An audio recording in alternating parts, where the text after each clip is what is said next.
is The Opinions, a show that brings you a mix of voices from New York Times opinion. You've heard the news. Here's what to make of it. I'm Lydia Polgreen, and I'm a columnist for New York Times Opinion. Since Donald Trump's re-election, I've been having versions of the same conversation with a lot of people in my life. So many of us have lived by the idea that America should be a beacon of hope for immigrants and refugees, and that part of the American project is taking in people who need our help. So, what do we make of the American project today in Trump's second term? I grew up in Kenya and Ghana, where my dad worked as an international development and aid worker. I covered migration and refugees for many years as a foreign correspondent in Africa and Asia. My grandfather fought in World War II and saw America as a force for democracy and freedom.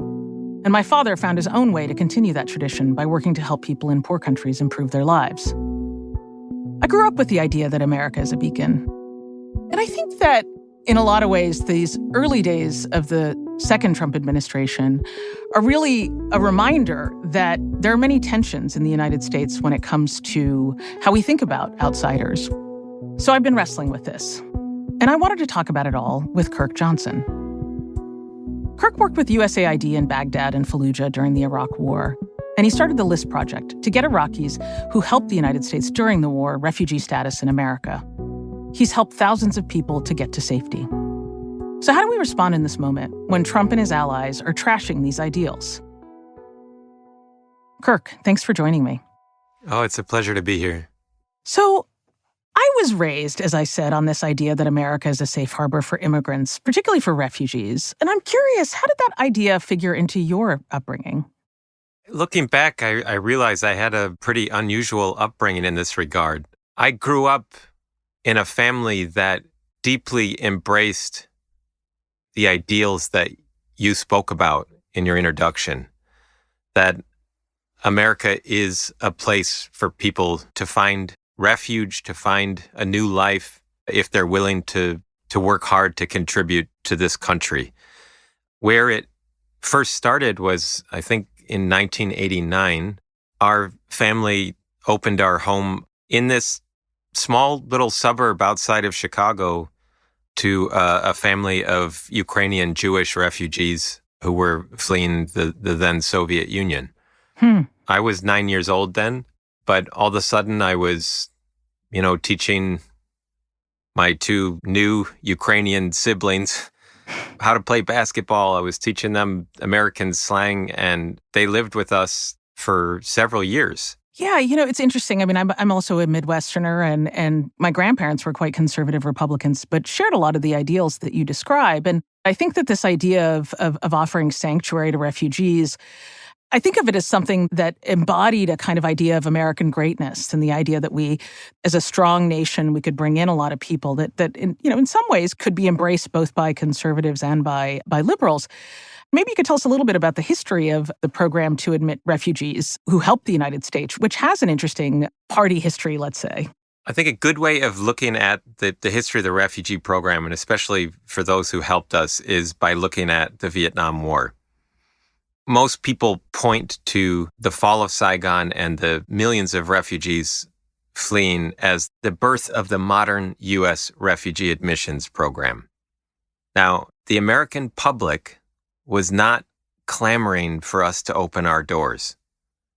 They understandably were exhausted from the war, and they're busy with their own lives. But a fascinating twist in all of this is that President Ford went before the American people and he said, the United States has had a long tradition of opening its doors to immigrants from all countries.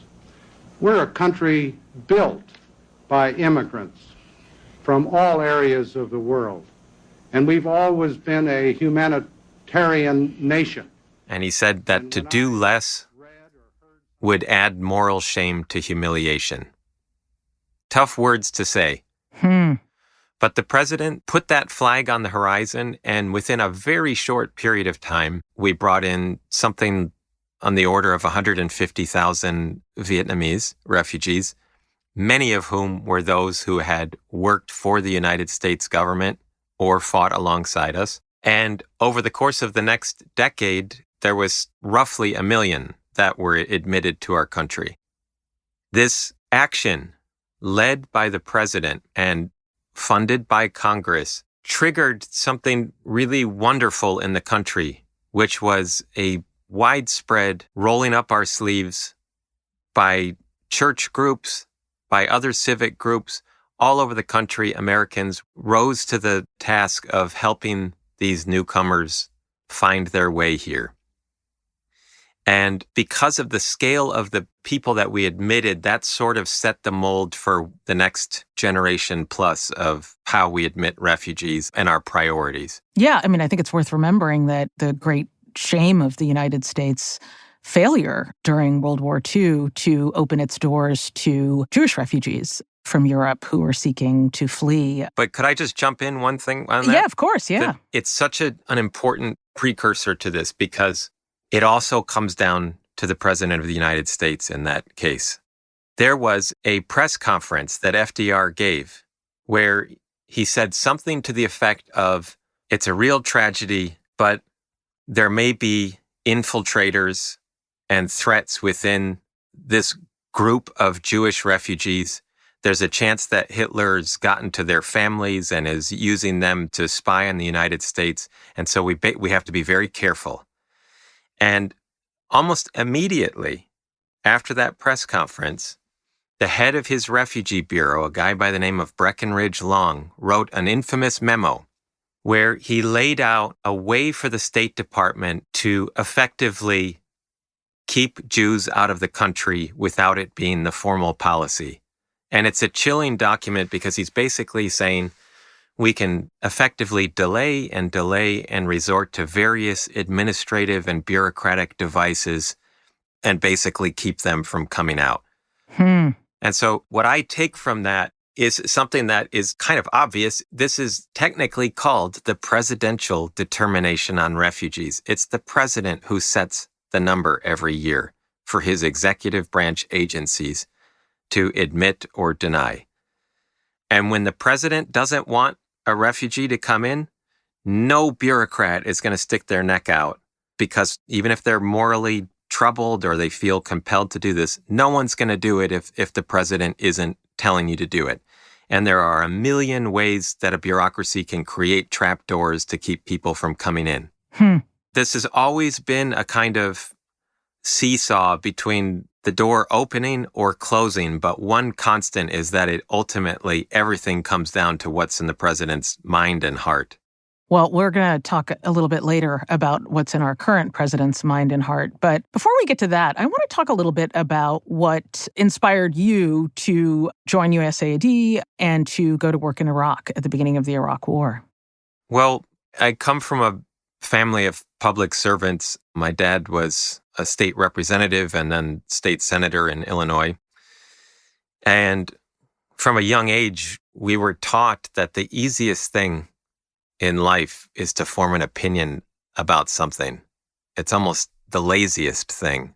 That what really separates people is what you're willing to do with that opinion and where that principle drives you. And so I always knew from a young age that I wanted to live a life of some purpose. I wanted to engage with the problems of the world and try in my own small ways to make them better. I was just entering my senior year in college when 9/11 happened. My field of study was Middle Eastern history and Arabic, and I was already several years into my Arabic studies at that point. When I graduated, I went to Egypt on a Fulbright scholarship, and while I was there, I saw the crazy debate over whether to invade Iraq. Saddam Hussein and his regime are concealing their efforts to produce more weapons of mass destruction. And then the invasion of Iraq happened while I was there. American and coalition forces are in the early stages of military operations to disarm Iraq, to free its people, and to defend the world from grave danger. I had very, very strong opinions about that invasion. I was furious about it. I saw it as a huge mistake. But coming from the family that I came from, that wasn't enough to just be angry about it. And I kept reading about how our government in Iraq did not have enough people that knew the language or that understood the region. And I felt a clear moral obligation to try to help in the reconstruction of the country.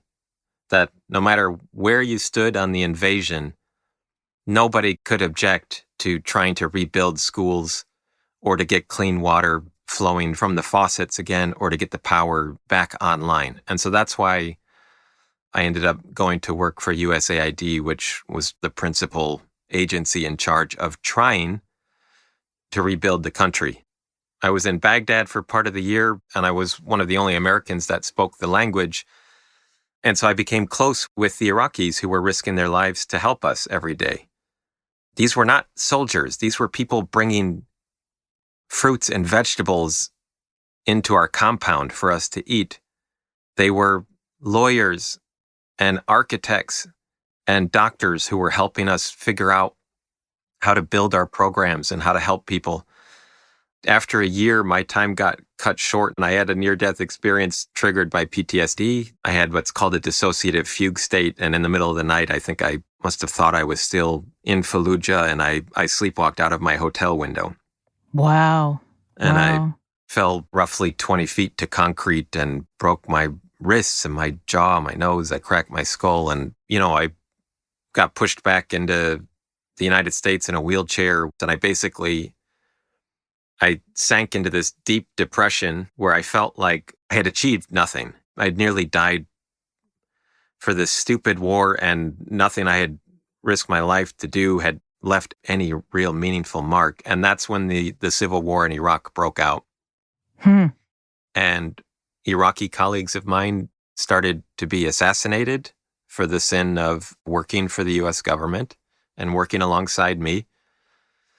And those who managed to escape with their lives started writing to me for help. I was 25 when all of this was happening. I didn't know the first thing about the refugee admissions program. I wasn't a lawyer. I didn't know any of this. I just knew that it was wrong, what had happened to them. That they were basically indispensable to us. In many cases, dragging our men out of firefights. They have lost limbs, they have been tortured, they've had family members abducted, raped, killed, all because they were on our side. And at that moment, our doors were closed to them. So I was pissed off. And I wrote an op-ed saying, essentially, help these people. And I naively thought that someone in power would just read it and hook my friends up with a visa. What ended up happening was that op-ed started ricocheting throughout the diaspora of Iraqi refugees who worked for us. And they all started writing to me for help. And so within a day of writing that op-ed, my life was forever changed because I was just getting bombarded with desperate emails where whole families were putting their fate in my hands to somehow get them to safety. So how did you even begin? The logistical challenge, the complexity, the bureaucratic hurdles, where did you start? Microsoft Excel. It's the least sexy answer for all of that. But I had no plans to start a refugee organization. I had no plans to be an advocate. But there was so much flooding into my inbox that the only thing I could think to do was to just start organizing them into a list.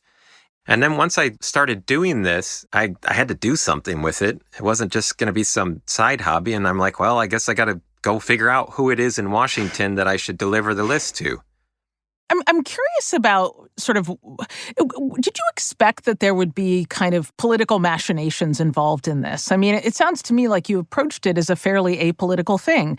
These were people who had aided an American war effort and that we owed them a debt. But was that the response that you got in Washington? It was political from the jump. At the time that I started, this was still the Bush administration, and their official policy was that they had done this surge of troops, the surge had worked, And therefore, there was no reason to admit these refugees because Iraq was safe again and they should just go home. And so there was resistance from the White House, but I knew when I met with these members of Congress, they could see clearly that this was both a moral obligation and a strategic imperative. That if helping the United States becomes seen as a one-way ticket to the slaughterhouse, good luck trying to recruit people in the future to help us. So tell me about some of the people that you managed to help to bring to the United States. Well, the very first Iraqi on my list, his name's Yagdan. He worked alongside me at USAID, and he was in a pretty senior position helping us on our education program. So building schools, training teachers, getting desks and school supplies, all kinds of stuff. He got a death threat lobbed into his front yard in the form of a severed dog's head with a note pinned to it saying that his head would be next if he didn't run. And he went to USAID and begged them for help, and they essentially told him, tough, you're on your own. We'll give you a couple weeks to sort this out, but if you don't come back, we're going to have to give your job to someone else. And so he fled and wrote to me, and that was the whole reason I started this. And he was also the first person on my list with his wife that got a visa. And when I got the call from him in Damascus saying they approved it, where should I go? I just blurted out, you're coming to Illinois, you're coming to West Chicago, you're going to stay with my mom and dad. So Wow. and I could go on for hours, but there's a certain stripe of American that gets really offended when I say this. But the people on my list, the vast majority of them have done more in the service of our country than any American has done. They have lost everything for our country. Nobody wants to become a refugee. Yeah. These Iraqis and Afghans that I had a role in helping out would give anything to be back in their hometowns. They're here because they got swept up in forces much larger than their control.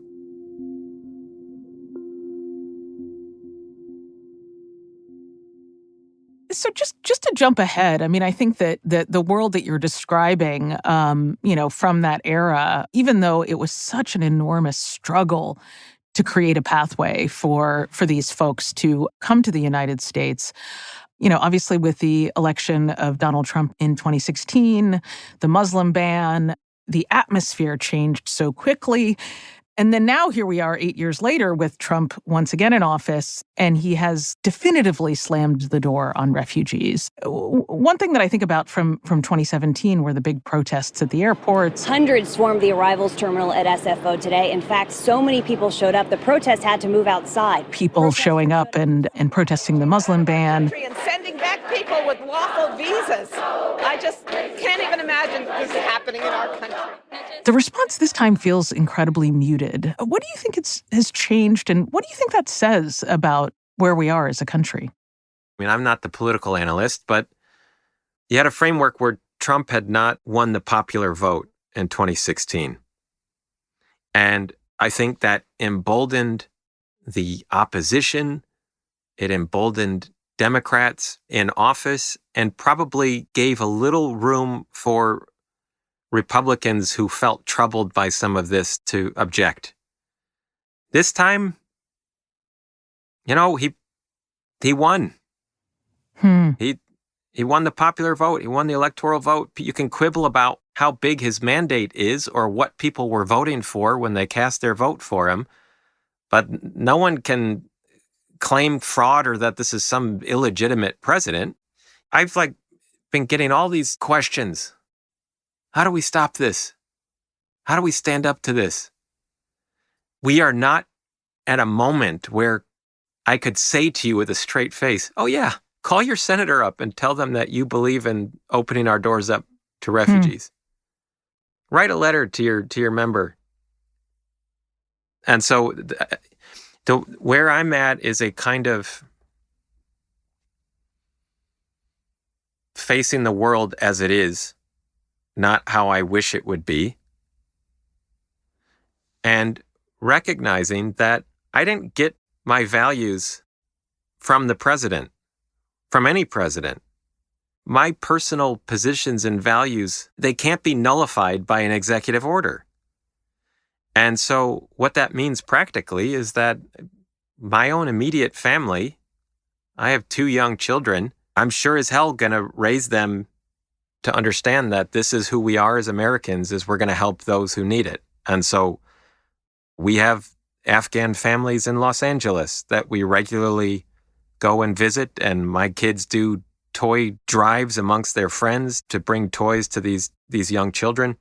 And so I guess what I'm saying is that I'm viewing this more as a keeping a flame alive within my own family, recognizing that it can't be extinguished by this president, however much I disagree with him, but that also acknowledging that, you know what?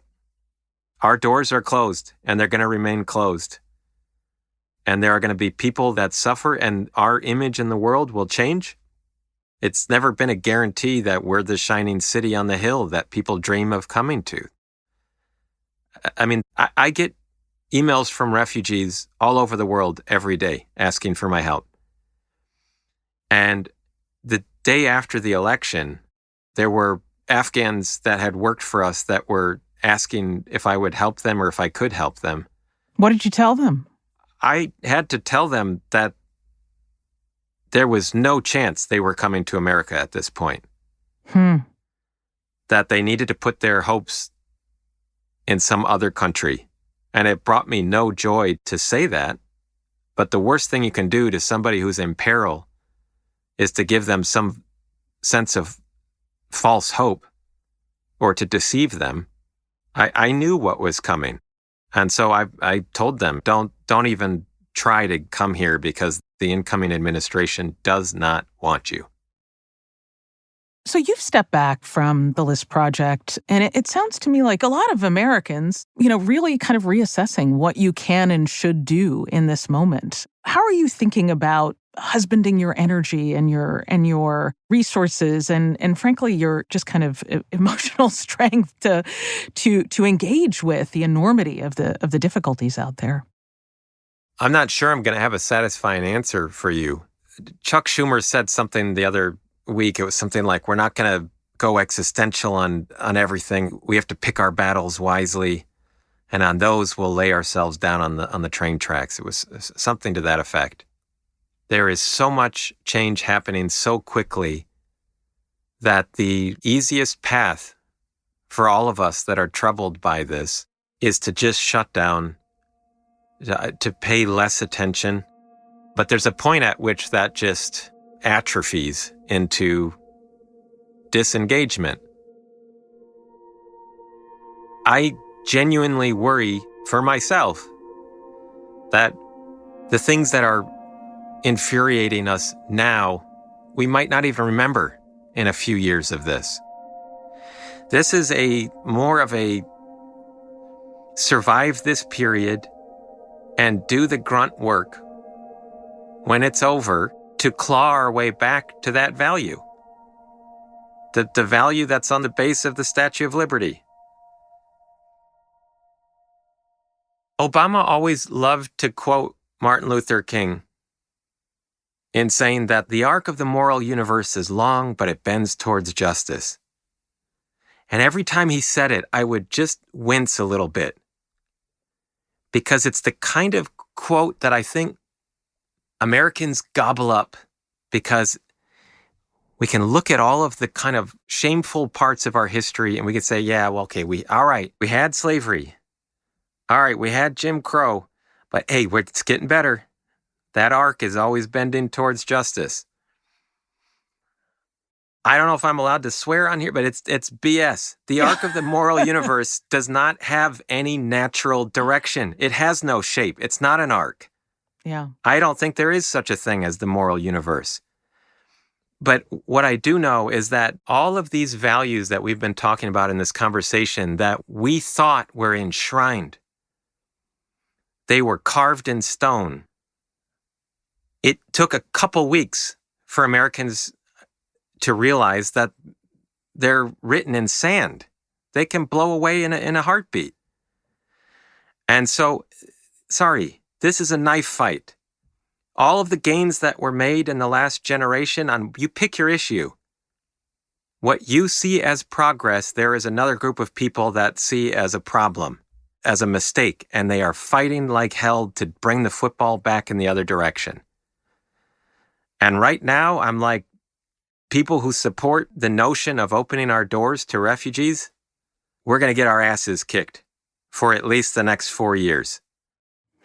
Well, I think if you look at history, it's likely to be much longer than that. I've been, for much of the past year working on a series about global migration, and just looking at American history. We think of ourselves as this kind of Statue of Liberty nation, but the reality is that, beginning in the 1880s with the Chinese Exclusion Act, right through to 1965 with, laws that were in between, there was a long period where migration to the United States was actually extremely tightly controlled, and it took a very long time for that to change. So it strikes me that, you talk about arcs and you talk about the unfolding of history. I think it is this kind of pacifying fiction to believe that, if we just kind of stay the course, things will get better. It's very kind of self-absolving, right, for us as citizens to think, well, eventually we'll get to where we need to go. But in fact, I think history tells us that there have been moments of progress followed by profound backlash. And what people do in those moments of backlash, I think, is in some ways the greatest proof of the timber of American character.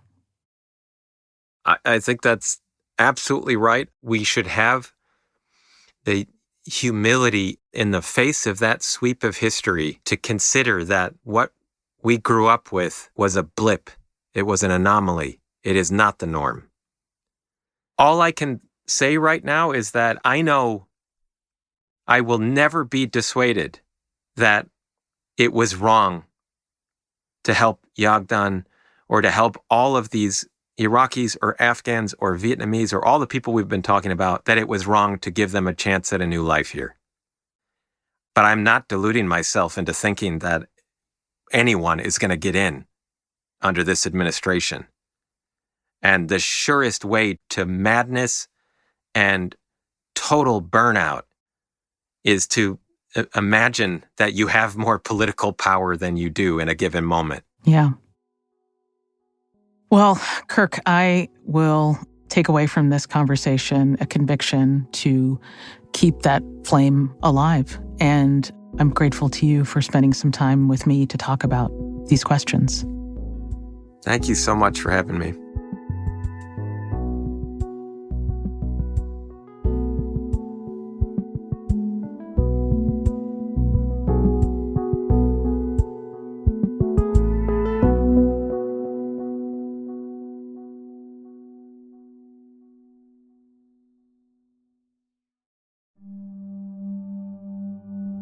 If you like this show, follow it on Spotify, Apple, or wherever you get your podcasts. This show is produced by Derek Arthur, Sophia Alvarez-Boyd, Vishaka Durba, Phoebe Lett, Christina Samuelewski, and Jillian Weinberger. It's edited by Kari Pitkin, Allison Bruzek, and Annie Rose Strasser. Engineering, mixing, and original music by Isaac Jones, Sonia Herrero, Pat McCusker, Carol Saburo, and Afim Shapiro. Additional music by Amin Sahota. The fact-check team is Kate Sinclair, Mary Marge Locker, and Michelle Harris.